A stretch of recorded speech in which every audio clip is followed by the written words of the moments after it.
정치문학 김종상입니다. 좀 오랜만에 찾아뵙는데요. 정권 교체가 되고 지금 윤석열 정부가 들어섰는데 좀 여러 가지 어수선하지요. 정권 교체가 되기는 되었는데 그럼에도 불구하고 지금 문재인 사람들하고 지금 같이 정권을 끌고 가는 그런 형국이 전개되고 있습니다. 그래서 여러 가지 저항들이 많고 또 국내외적으로 지금 많은 이슈들이 산적하다 보니까 이 정권이 좀 쉽지는 않은 그런 상황입니다. 몇 가지 지금 정치 현안들에 대해서 오늘은 좀 짚어보려고 합니다. 첫 번째 북한 문제인데요. 이 문제, 현재의 북한에서 미사일을 쏘고 핵실험을 한다 이러고 있는데 그거 전에 지금 조금 우리가 들여다봐야 할 문제가 지금 뉴스에서 이슈화되고 있는 공무원 그 월북 문제입니다. 이게 간단한 문제가 아닙니다. 문재인 정권이 결국은 최고의 그 역사적인 치적을 북한과의 관계 개선 여기에 맥점을 뒀지요. 조금 더 발전시켜서 어떻게 남북 간의 왕래라든지 이런 데까지 노렸을 텐데 그게 여의치 않았습니다. 결국 아무 성과도 못 내면서 북한한테 시간적인 여유만 주고 또 지금 드러나지는 않았지만은 상당히 많은 부분을 어찌 보면 퍼줬을 수도 있거든요. 그렇기 때문에 윤석열 정부가 북한과의 관계가 상당히 쉽지 않은 상황에서 출발한 것은 사실입니다. 그러다 보니까 지난번 서해상 이 공무원이 월북을 시도했다 이렇게 결론을 맺어간 것은 상당히 조작됐을 가능성이 다분하다. 국민들도 저는 그렇게 인식하고 있을 걸로 보입니다. 증거를 상당 부분 인멸했을 테고 고위층의 몇몇만 이 사실을 이 정보를 지금 공유하고 있다 이렇게 보아지는데요. 이게 간단한 문제입니까? 물론 한 일개인이긴 하지만은 대한민국 공무원이 월북을 시도하지도 않았는데 월북을 시도한 것처럼 지금 이래 포장이 되어서 자기 집안은 물론이고 국가적으로 이 공무원의 처지가 이런 식이 되는 것은 저는 도저히 용납할 수 없는 일이다. 그래서 이 사건은 명명백백하게 그 지고화를 막론하고 누가 연루되었는지 반드시 밝혀내야 된다. 지금 정황상으로 많은 증거들이 있는데요. 인멸도 많이 시켰겠지만은 그럼에도 불구하고 문재인 정권에서 북한과의 관계를 최고의 자기 최우선 순위의 정책 목표라고 봤을 경우에 이 공무원이 억울한 지금 죽음을 당했다. 거기다가 지난번에 김정은이 자기 고모부를 화염 방사기 갖고 태워 죽인 것처럼 이 공무원을 태워 죽이지 않았습니까? 왜 우리 국민들이 이렇게 가만히 있느냐? 만일에 좌파에서 이런 사태가 일어난 것 같으면은 예전에 그 물대포로 시위 도중에 죽은 그 뭐 백남기인가 하는 그분 아니습니까? 처럼 좌파 진영에서 만일에 이런 일이 일어난 것 같으면 지금 뭐 노조들, 시민단체들 등등 해서 광화문이 아마 들썩거릴 텐데 이 우파들 굉장히 조용합니다. 그러나 국민적인 정서상 저는 이거는 도저히 대한민국의 헌법 뭐 여러 가지 체계로 볼 때 자유민주주의 국가에서 저는 있을 수 없는 일이다. 분명히 밝혀야 한다. 이렇게 보고 있습니다. 지금 어찌 보면 북한이 나오고 있는 현재의 어떤 군사적인 이 도발도 예전에 김대중 정권이 햇볕 정책을 하면서 상당한 시간을 북한한테 줬고 그게 바로 지금 핵무기를 거의 완성 단계에 이르게 하는 그러한 시간적인 여유와 빌미를 준 거 아니냐. 그리고 그 당시에 많은 돈이 북한으로 넘어갔다는 이런 의혹들이 있었는데요. 그 당사자 중심에 박지원이 있었고요. 이번에도 이 공무원 피격에도 국정원장 박지원이 들어 있습니다. 결국은 김대중 뒤에 노무현 정권이 들어섰기 때문에 김대중 부분은 상당히 묻혔습니다. 그러나 이번에 지금 문재인 정권에서도 어떻게 보면은 북한한테 핵무기의 완성을 위한 상당한 지금 시간을 줬거든요. 그래서 이 지금 정권이 바뀌고 한미 간의 어떤 군사훈련이 재개되고 이래 동맹이 더 강화가 되니까 김정은이는 이런 도발을 한다. 이것도 문재인 정권에서 다 비롯된 그런 일이다. 저는 이렇게 보고 있습니다. 이번에 강릉에 떨어진 현무 그 폭탄 그 불발탄도 군사훈련 연습도 한 번도 하지 않고 이래 있다가 그 검증할 그런 틈도 없었지요. 만일에 이런 상태로 있다가 북한에서 만일에 도발을 하면은 우리가 되겠습니까? 그래서 저는 이번에 저 월북 조작 지금 사건으로 지금 의혹을 일고 있는 이 부분을 반드시 밝혀내야 한다. 그리고 문재인 정권에서 많은 지금 증거를 인멸했는데요. 이 부분도 최대한 접근을 해서 남북 관계가 어떻게 됐는지, 뭘 퍼줬는지 이런 부분들을 밝혀내야 한다. 이렇게 보고 있습니다. 그래야 이 지금 죽은 이 공무원 유가족들 억울하지는 않을 거 아닙니까? 국민들도 여기에 힘을 보태야 한다. 저는 이렇게 보고 있습니다. 탁현민이 같은 이런 친구들, 지금 이 정권이 그 광화문 촛불의 그 국민적 함의를 모아준 이 정권을 이런 식으로 무능하게 안팎으로 해서 저 김용옥 교수의 말을 빌자면은 이래 다 헤쳐먹고 그러고 난 뒤에 지금 뭐가 할 말이 있어서 탁현민 이런 친구들도 이벤트 회사에 가가 있어야 할 친구가 남북관계 그 이벤트 몇 개 보고 처리한 거, 이런 참모들에 둘러싸여가 있는 그 소시민적인 그 소아 그 문재인이 똑같이 놀아놨다. 나라 망쳤다. 저는 이렇게 보고 있습니다.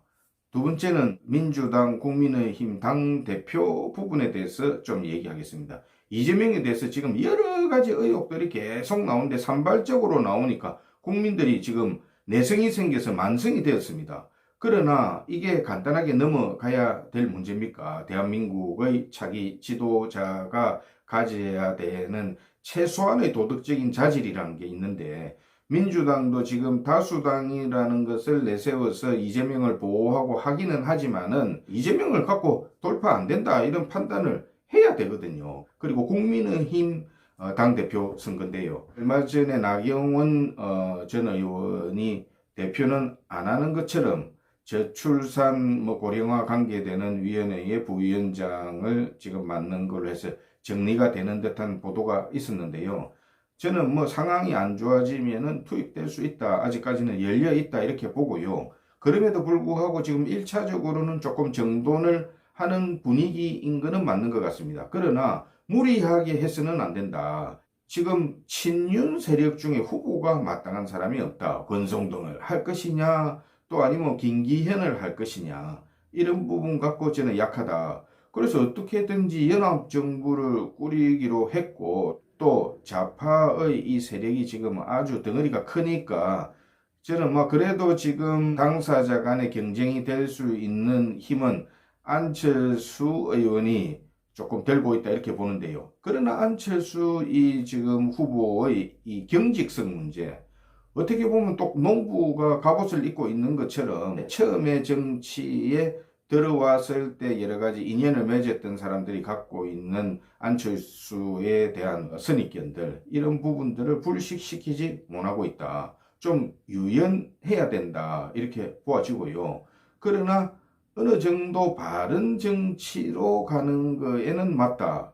그렇기 때문에 저는 안철수 의원이 마음을 좀 비우고 자기 사람들을 많이 다음 총선에 넣어서 교두보를 확보하려고 하지 말고 윤석열 대통령과의 교감과 또 정치 내부도 이제 어느 정도 아니까네 적절하게 타협을 해야 된다. 이 타협이 다른 사람들과의 타협과는 조금 색채가 다르다. 그리고 또 똘똘 뭉쳐지는 계기도 되고 또 물 흐르듯이 조금 흐르는 그런 부분들도 된다. 그러나 안철수 후보가 마음을 비워야 된다 이렇게 보고 있고요. 그 외에 누가 지금 갑자기 한동훈 장관이 나올 것도 아니고 누군가가 하기에는 쉽지 않다. 만일에 내부에서 유승민 전 의원이 나오면은 경쟁하기가 상당히 쉽지 않다. 그리고 이 얘기를 돌파하려면은 또 당원들 전체 선거인단 프로테이지를 포함해서 상당히 무리수를 둘 수밖에 없는데요. 그러다 보면은 국민들에게 또 여러 가지 안 좋은 모습들을 내부적으로 보여줄 수 있다. 이렇게 보고 있습니다. 이준석 요새 좀 조용한데요. 하나는 자기의, 물론 이게 기소는 안 되었지만은 성상납 의혹에 대한 어떤 결정적인 증거가 본인한테 전달되었든지, 아니면 지금 유승민이 새로 나오니까 유승민을 밀면서 새로운 정치적인 대안을 모색해보는 뭐 그런 어떤 수순을 밟고 있는 거 아닌가 이렇게 지금 보아집니다. 그러나 내부적으로 만일에 좀 어려운 상황들이 전개되면은 나경원 전 대표를 투입할 수밖에 없다. 그래서 나경원 전 대표가 되면은 당내 입지도 그렇고 뭐 전체 여론에서도 뭐 크게 밀리지는 않을 테니까 제가 볼 때는 가능하다. 그러나 유승민을 억지로 주저앉히기 위해서 무리수는 둘 필요가 없다. 저는 이렇게 보아집니다. 그럼 유승민 후보는 어떻게 보느냐?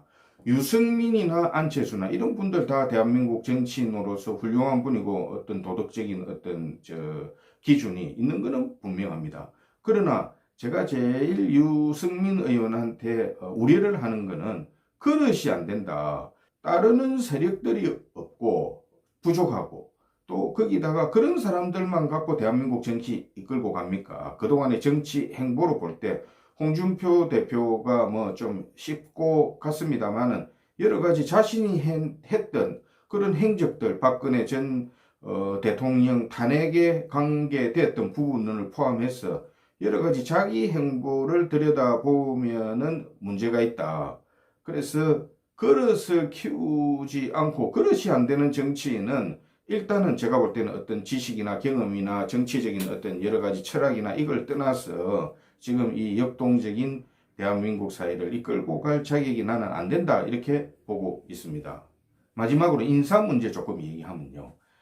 이번에 김문수 전 의원을 노동계의 위원장으로 지금 영입을 했는데요. 저는 뭐 잘했다고 봅니다. 지금 이 좌파들의 이런 성벽 같은 뭐 MBC 사태도 그렇고 이런 부분에 노조나 민노총 부분도 그렇고 이런 부분에 김문수 의원 같은 그런 부분들이 좀 강하게 벽을 쌓고 부딪힐 필요가 있다 이렇게 보거든요. 건설 공제조합인가 그 이사장 내정된 이현재 이 사람도 뭐 전투력 파이팅은 있지 않습니까? 그러나 이 부분은 제가 볼 때 좀 잘못됐다. 국민의 눈높이로 볼 때는 앞으로도 그렇고 여러 가지 그동안에 구설수에 올랐던 이런 인물들을 윤석열 정부가 쉽게 누가 추천을 했는지는 모르겠습니다만은 이런 사람들을 내정을 하고 언론에 발표만 되면은 전부 다 윤석열 정부에 부담이 된다. 그래서 대통령은 어느 누구한테도 경사되지 않게 가야 된다. 그 외로운 길의 그 길을 그대로 밀고 가야 된다. 이렇게 저는 보고 있습니다. 그리고 문재인 정권 사람들이 지금도 공공기관이나 전부 다 이렇게 차지하고 있는데요. 저는 사실은 대한민국의 정권이 바뀌면은 공공기관을 포함해서 임원급 이상 되는 자리는 전부 다 물러나야 한다. 그래서 윤석열 정권과 여러 가지 교감이 있는 정치 철학이 맞는 이런 사람들이 정권을 이끌고 가야 되는 거 아니겠습니까? 그런데 지금 여야 간에 이래 대립이 돼가 있어 정치는 실종이 되고 그냥 서로 간에 난투극만 벌이는 이런 상황에서 낙하산으로 임명됐던 문재인 사람들이 이 안에 포진을 이마에 하고 있기 때문에 이렇게 많이 포진을 하고 있기 때문에 이 부분들 빨리 걷어내야 된다. 그리고 이쪽 사람들을 심기는 심어야 되는데 어느 특정인들, 어느 계파들 해서 들어가지 말고 좋은 아이디어를 갖고 인사를 해야 된다. 정권 창출하는데 기여했던 많은 사람들한테 길을 열어놓고 전부 다 오픈해서 경쟁을 시키세요. 그렇게 해서 훌륭한 사람들 뽑아서 쓰고 또 민간이나 인재들이 있으면은 등용을 하고 해서 결국은 제3의 정치 세력, 정치 개혁이 돼야 윤석열 정부의 임기 후반기가 있다. 저는 바닥을 치고 지금 경제 상황이 아주 안 좋은데요. 이 부분들은 전부 다 문재인 정권에서 물려받은 유산이다. 그래서 이걸 다져서 상승 곡선을 임기 뭐 2년차, 3년차 가면서 회복할 걸로 저는 보고 있거든요. 서민에 관한 정책은 상당히 뭐 여러 가지 기득권 세력의 이익이 조금 묵살되더라도 해서 서민 정책들은 잘 밀고 가고요. 거기에 인색하면 안 된다 이렇게 보고 있고 큰 정책들 지금 뭐 고령화라든지 저출산 문제, 뭐 연금 문제 등 해서 얼마나 많습니까? 이런 것들 해가 가야 된다 이렇게 보고 있습니다. 그리고 지금 또 북한과의 이 문제 한 가지 좀 우려가 되는 거는요. 미국과의 동맹을 강화해서 북한을 견제하고 강력한 국방력을 만들어가는 것은 맞습니다. 그러나 지금 대한민국은 미국 또 러시아, 일본 뭐 이렇게 중국 이렇게 둘러싸여가 있는 이 한반도의 위치나 여러 가지 무역 경제의 어떤 사정으로 볼 때 상당히 예민한 부분으로 정책을 또 조율을 해야 한다. 그래서 너무 일방적으로 미국에 경사되는 것도 조금 위험할 수 있다. 이렇게 보고 있습니다. 지금 결국은 이 모든 게 문재인 정권의 이 무능에서 다 비롯된 거거든요. 그러나 밉지만은 북한과의 관계는 어느 정도 또 비핵화를 위한 대화와 협상 이런 어떤 장은 끌고 가야 된다. 어느 정도 이 부분을 말씀을 드리고요. 이런 모든 게 결국은 이 바쁘게 사는 국민들에게 전달 안 될 수 있는데 언론 부분들을 상당히 강화해서 홍보가 되도록 노력해야 된다. 이 말씀을 드립니다. 정치문학 김종상이었습니다.